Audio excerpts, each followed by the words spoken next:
Educational গাইডলাইনের তরফ থেকে সকলকে স্বাগত জানাই। 26শে জুলাই থেকে বিএড স্পেশালদের অনলাইন এমসিকিউ অ্যাসাইনমেন্ট শুরু হচ্ছে, তারই গাইডলাইন প্রকাশিত হয়েছে। এবং যারা এবারে প্রথম ইউজি এবং বিডিপি অ্যাসাইনমেন্ট দেবেন, আপনারাও এই গাইডলাইনটা দেখে রাখুন। আপনাদের অ্যাসাইনমেন্ট শুরু হলে প্রায় একই রকম গাইডলাইন থাকবে, একটু চেঞ্জ হতে পারে, কিন্তু অনেকটাই এই বিএড স্টুডেন্টদের যে অ্যাসাইনমেন্টের গাইডলাইন, এই গাইডলাইনে অনেকটাই অনুসরণ বা অনুসৃত হতে পারে। বলে রাখি, 26শে জুলাই থেকে বিএড স্টুডেন্টদের যেমন অ্যাসাইনমেন্ট শুরু হচ্ছে, সেই সঙ্গে এমএড স্টুডেন্টদেরও 26শে জুলাই থেকেই অ্যাসাইনমেন্ট সাবমিট হচ্ছে বা সাবমিট করতে পারবেন। বিএড স্পেশালদের অনলাইন এমসিকিউ অ্যাসাইনমেন্টের গাইডলাইনে বলা হয়েছে, দেখুন, online term and examination December 2021 and June 2022 এর অনলাইন অ্যাসাইনমেন্ট সাবমিশন বিষয়ক নির্দেশাবলী। অনলাইন অ্যাসাইনমেন্ট জমা দেওয়ার সময়সীমা হচ্ছে 26শে জুলাই 2022 বেলা 2টো থেকে, চলবে 2রা আগস্ট বেলা 2টো পর্যন্ত। এখানে বলা হয়েছে, সংশ্লিষ্ট শিক্ষার্থীরা নিজেদের সুবিধা মতো উপরে উল্লেখিত সময়সীমার মধ্যে অ্যাসাইনমেন্ট জমা করতে পারবেন। অর্থাৎ এই যে 7 দিন সময় দিয়েছে, 26শে জুলাই থেকে 2রা আগস্ট পর্যন্ত, পরীক্ষার্থীরা নিজেদের সময় মতো যে কোনো সময় যে কোনো পেপার সাবমিট বা জমা করতে পারবেন। ইউজি বিডিপির ক্ষেত্রেও এই রকমই নির্দেশাবলী থাকতে পারে বা থাকার সম্ভাবনাই প্রবল। এরপর বলা হচ্ছে, সংশ্লিষ্ট শিক্ষার্থীদের নিম্নলিখিত নিয়মাবলী অনুসরণ করতে অনুরোধ করা হচ্ছে। 1 নম্বরে বলা হয়েছে, 1 যে শিক্ষার্থীরা ইতিমধ্যে অ্যাসাইনমেন্ট জমা দেওয়ার পূর্ববর্তী শর্তগুলি যেমন পরীক্ষার ফর্ম জমা করা, ফিজ জমা করা ইত্যাদি সম্পন্ন করেছেন, শুধুমাত্র সেই শিক্ষার্থীরাই এই BEd special education ODL online term and examination December 2021 and June 2022 এর অনলাইন অ্যাসাইনমেন্ট জমা করতে পারবেন। বিডিপি বা ইউজি স্টুডেন্টদের ক্ষেত্রেও একই রকম, যারা এক্সাম ফর্ম ফিল আপ করেছেন তারাই কিন্তু এই অ্যাসাইনমেন্ট সাবমিট করতে পারবে, এই রকম উল্লেখ করা থাকবে। এবং বিডিপি স্টুডেন্টদের ক্ষেত্রে শুধু এক্সাম ফর্ম ফিল আপ করলে হবে না, রিনিউয়াল করা থাকতে হবে। অর্থাৎ রিনিউয়াল এবং এক্সাম ফর্ম ফিল আপ করা থাকলে তারা কিন্তু অ্যাসাইনমেন্ট সাবমিট করতে পারবেন, এরকম উল্লেখ থাকবে। এরপরে 1 বিয়ের পয়েন্টে বলা হয়েছে, অনলাইন অ্যাসাইনমেন্ট জমা দেওয়ার জন্য শিক্ষার্থীরা সুনির্দিষ্ট পোর্টাল, এখানে পোর্টাল উল্লেখ করে দেওয়া হয়েছে, HTTP দিয়ে 2টো পোর্টাল আছে এখানে। অর্থাৎ এই সুনির্দিষ্ট পোর্টাল থেকে অ্যাসাইনমেন্ট সাবমিশন স্লিপ পাবেন। শিক্ষার্থীদের বাধ্যতামূলকভাবে এই স্লিপটি ডাউনলোড করে প্রিন্ট আউট নিতে হবে এবং এই হার্ড কপিটি নিজেদের সংগ্রহে সুরক্ষিত রাখতে হবে। অর্থাৎ বিএড স্টুডেন্টরা এই 2টো ওয়েবসাইট বা পোর্টালে গিয়ে অ্যাসাইনমেন্ট সাবমিশন স্লিপ ডাউনলোড করবেন। এবং ইউজি বিডিপি স্টুডেন্টদের যখন এই রকম গাইডলাইন পাবলিশ হবে, এই গাইডলাইনেও এই রকম আপনাদের অ্যাসাইনমেন্ট সাবমিশন স্লিপ ডাউনলোড করার পোর্টাল উল্লেখ থাকবে, যদিও আপনারা অনেকেই ডাউনলোড করে নিয়েছেন। 2 নম্বর গাইডলাইনে বলা হয়েছে, যে শিক্ষার্থী পরীক্ষার ফর্ম সঠিকভাবে যথাসময়ে জমা করেননি, সেই পরীক্ষার্থীকে ইনভ্যালিড স্টুডেন্ট দেখানো হচ্ছে। বিডিপি ইউজিদের ক্ষেত্রেও একই, যারা এক্সাম ফর্ম ফিল আপ করেননি, লাস্ট সুযোগ ছিল 9 তারিখ পর্যন্ত, করেননি, তারা কিন্তু এই অ্যাসাইনমেন্ট সাবমিট করতে পারবে না। তাদের ক্ষেত্রেও দেখবেন এই রকম উল্লেখ করা থাকবে গাইডলাইনে, ইনভ্যালিড স্টুডেন্ট হিসাবে। এবং 3 নম্বরে বলা হয়েছে, শিক্ষার্থীরা সক্রিয় ডেটা সংযুক্ত স্মার্টফোন বা ট্যাবলেট, পিসি, ল্যাপটপ বা ডেস্কটপ কম্পিউটারের মাধ্যমে অনলাইনে অ্যাসাইনমেন্ট জমা দিতে পারবেন, কিন্তু কোনো পরীক্ষার্থী বা শিক্ষার্থী একই সঙ্গে একাধিক ডিভাইসের মাধ্যমে লগ ইন করতে পারবেন না।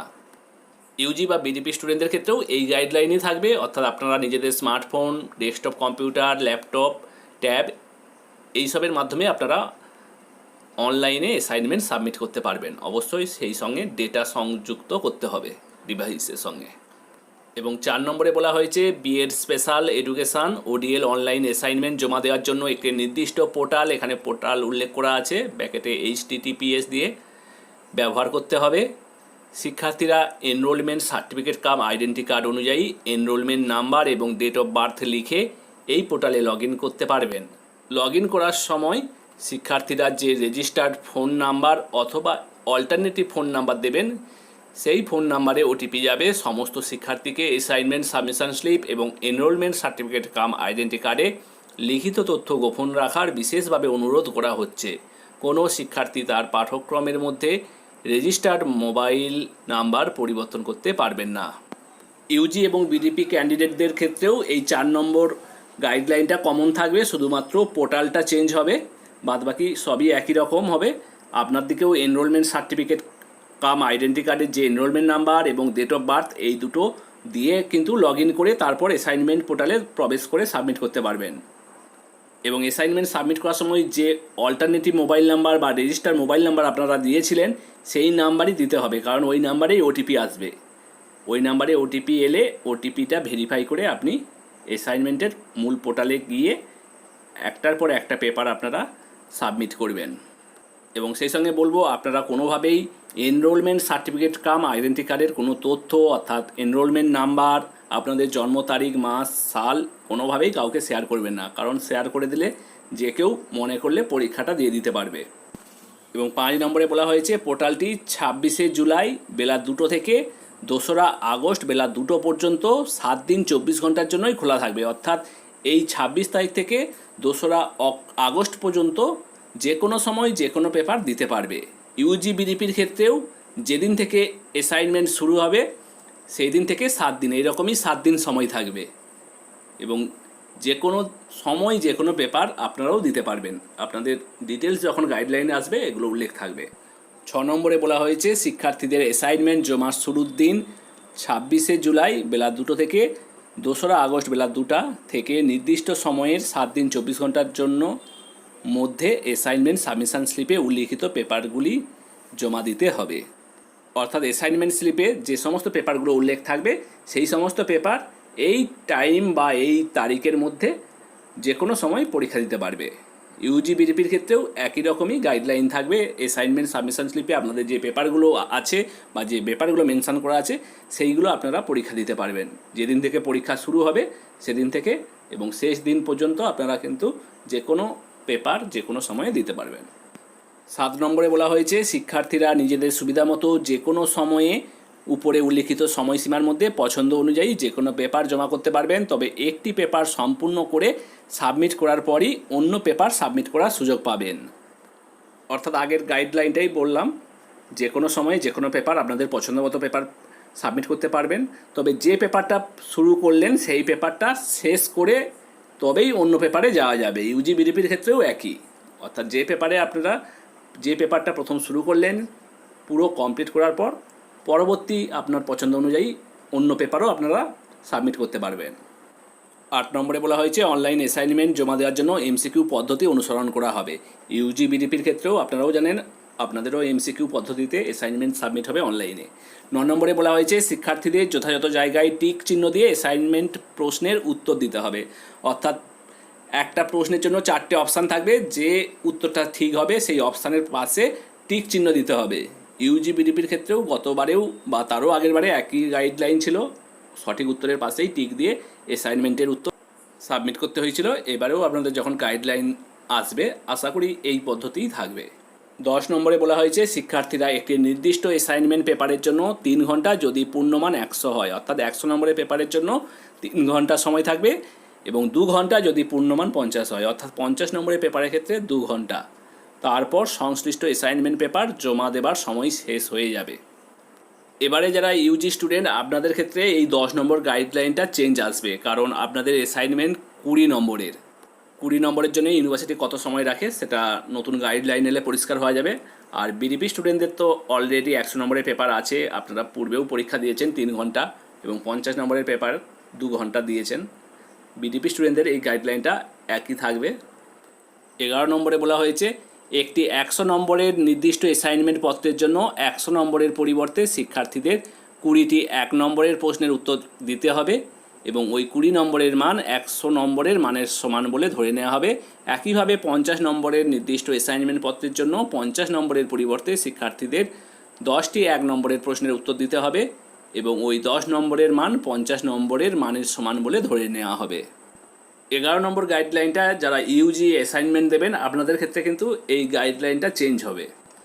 বিডিপি স্টুডেন্টদের ক্ষেত্রে একই থাকবে ধরে নেওয়াই যায়, কারণ যেহেতু আপনারা পূর্বেই 100 নম্বরের পেপারের ক্ষেত্রে 20টা প্রশ্নের উত্তর দিয়েছেন এবং 50 নম্বরের পেপারের ক্ষেত্রে 10টি প্রশ্নের উত্তর দিয়েছেন।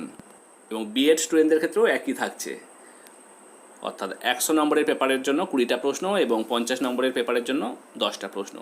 এরপর 12 নম্বর একটি অ্যাসাইনমেন্ট পত্রের সব প্রশ্ন একসঙ্গে দেওয়া হবে না, অর্থাৎ শিক্ষার্থীগণ কোনো একটি অ্যাসাইনমেন্ট পত্রের সমস্ত প্রশ্ন একসঙ্গে দেখতে পাবেন না। পরের প্রশ্নে যাওয়ার জন্য আগের উত্তর সাবমিট করতে হবে এবং পরবর্তী প্রশ্নগুলির জন্য একই পদ্ধতি অনুসরণ করতে হবে। ইউজি বিডিপির ক্ষেত্রে একই রকমই গাইডলাইন থাকবে, এই 12 নম্বর থাকবে, কারণ পূর্বেও দুটো পরীক্ষায় এই একই পদ্ধতিই ছিল। অর্থাৎ আপনারা একটা প্রশ্ন দেখবেন, উত্তর সাবমিট করবেন, তবেই পরের প্রশ্ন দেখতে পাবেন। অর্থাৎ একটা একটা করে প্রশ্ন সাবমিট করার পর পরের প্রশ্নে যেতে পারবেন, একসঙ্গে সব প্রশ্ন আপনারা দেখতে পাবেন না। যদিও ইউজি বিডিপির অ্যাসাইনমেন্ট গাইডলাইন পাবলিশ হলে এই বিষয়গুলো পরিষ্কার হওয়া যাবে। 13 নম্বরে বলা হয়েছে, এই অ্যাসাইনমেন্ট সাবমিশনের সময় যদি কোনো শিক্ষার্থী কোনো প্রশ্নের উত্তর দিতে না পারেন এবং প্রশ্নটি এড়িয়ে যেতে চান, তিনি ওই প্রশ্নের উত্তর না দিয়েই সাবমিট করে পরের প্রশ্নের মুখোমুখি হতে পারবেন, কিন্তু সেক্ষেত্রে তিনি ওই প্রশ্নের পরিবর্তে কোনো বিকল্প প্রশ্ন পাবেন না। অর্থাৎ কোনো প্রশ্ন এড়িয়ে যাওয়ার বিষয় নেই বা স্কিপ করে যাওয়ার বিষয় নেই, কারণ প্রশ্ন স্কিপ করে গেলে বা উত্তর না দিয়ে পরের প্রশ্নে চলে গেলে আপনি কিন্তু অতিরিক্ত কোনো প্রশ্ন পাবেন না। ইউজি বিডিপির ক্ষেত্রেও একই বিষয়ই হতে পারে, যেহেতু আগের দুটো বিডিপি পরীক্ষায় এই 13 নম্বরের নিয়মটাই ছিল। 14 নম্বরে বলা হয়েছে, এই অ্যাসাইনমেন্ট পেপার জমা দেওয়ার সময় একবার উত্তর সাবমিট করে দিলে সেটি আর পরিবর্তন সংশোধন করা যাবে না এবং কোনোভাবেই আগের অবস্থায় ফিরে আসা যাবে না। অর্থাৎ একবার উত্তর সাবমিট করে দিলে আর কিন্তু কোনো চেঞ্জ হবে না বা সংশোধন বা পরিবর্তন হবে না।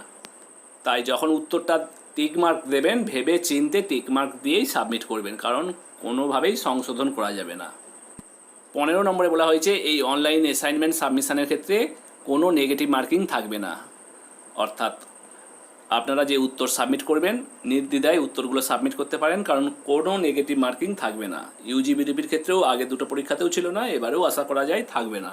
16 নম্বরে বলা হয়েছে, শিক্ষার্থীরা 100 নম্বরের একটি নির্দিষ্ট অ্যাসাইনমেন্ট পত্রের জন্য 9 বার বিরতি বা পজ এবং 50 নম্বরের একটি নির্দিষ্ট অ্যাসাইনমেন্ট পত্রের জন্য 4 বার বিরতি বা পজ পাবেন। এই বিরতির সময়টুকু মূল পরীক্ষার সময়কালের মধ্যে অন্তর্ভুক্ত করা হবে না এবং বিরতির আগে শিক্ষার্থীদের সাবমিট করা উত্তরগুলি যথারীতি সংরক্ষিত বা সেভ থাকবে।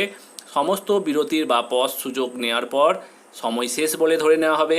সেক্ষেত্রে শিক্ষার্থীগণ আর সংশ্লিষ্ট অ্যাসাইনমেন্ট পত্র জমা দেবার আর কোনো সুযোগ পাবেন না। শিক্ষার্থী পজ নেওয়ার সময় যে ডিভাইসে পরীক্ষা দিচ্ছেন তা কোনোভাবেই রিফ্রেশ করা যাবে না।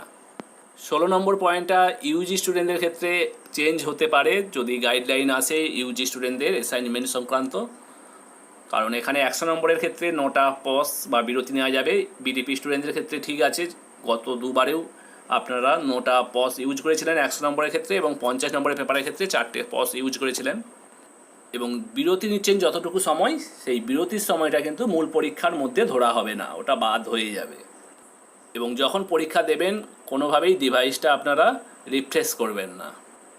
এবং পজ নেওয়ার আগে যে প্রশ্নটা আপনারা দেখেছিলেন শুধুমাত্র সেই প্রশ্নটাই চেঞ্জ হবে, বাদ বাকি সমস্ত প্রশ্ন যেগুলো আপনারা সাবমিট করে দিয়েছেন সেগুলো কিন্তু সুরক্ষিতই থাকবে বা সেভ থাকবে। শুধুমাত্র পজ নেওয়ার আগে যে প্রশ্নটা আপনি দেখেছেন সেটাই শুধুমাত্র চেঞ্জ হবে যখন আপনি বিরতি নেওয়ার পর আবার পরীক্ষায় প্রবেশ করছেন। ইউজি বিডিপির ক্ষেত্রেও এই 16 নম্বর গাইডলাইনটাই থাকার সম্ভাবনা থাকছে, শুধুমাত্র ইউজি স্টুডেন্টদের ক্ষেত্রে পজ সংখ্যাটা নতুনভাবে হয়তো এবারে ইউনিভার্সিটি অ্যাড করতে পারে। 17 নম্বরে বলা হয়েছে, পরীক্ষিত অ্যাসাইনমেন্ট উত্তরপত্রগুলি পরীক্ষা শেষ হওয়ার 7 দিন পরে অবশ্যই ডাউনলোড করে প্রিন্ট আউট করে রাখা বাধ্যতামূলক। তবে ওই প্রিন্ট কপি শুধুমাত্র শিক্ষার্থীদের ব্যক্তিগত সংরক্ষণের জন্য, এগুলি কোথাও জমা দেওয়ার দরকার নেই। অর্থাৎ পরীক্ষা শেষ হয়ে গেলে, অর্থাৎ অ্যাসাইনমেন্ট সাবমিট হওয়ার 7 দিন পর থেকে আপনারা যে সমস্ত অ্যাসাইনমেন্ট পত্রগুলো সাবমিট করেছিলেন সেগুলো ডাউনলোড করে প্রিন্ট করতে পারবেন, তবে এই প্রিন্ট কপি কোথাও জমা দেওয়ার দরকার নেই।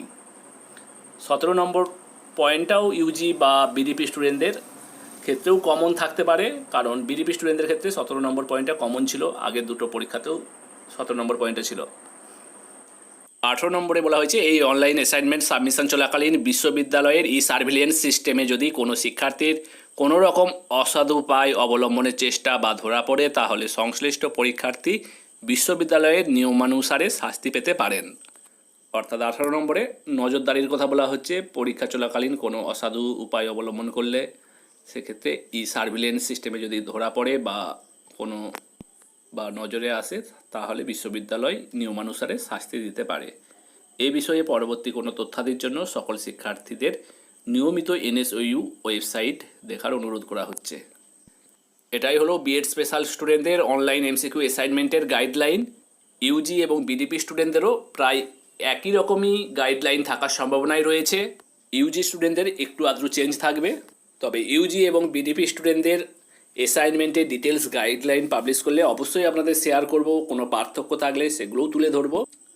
সেই সমস্ত ভিডিও পাওয়ার জন্য অবশ্যই চ্যানেলটি সাবস্ক্রাইব করে পাশে বেল আইকনে হাত দিয়ে রাখবেন। যখনই ভিডিও শেয়ার করব পেয়ে যাবেন।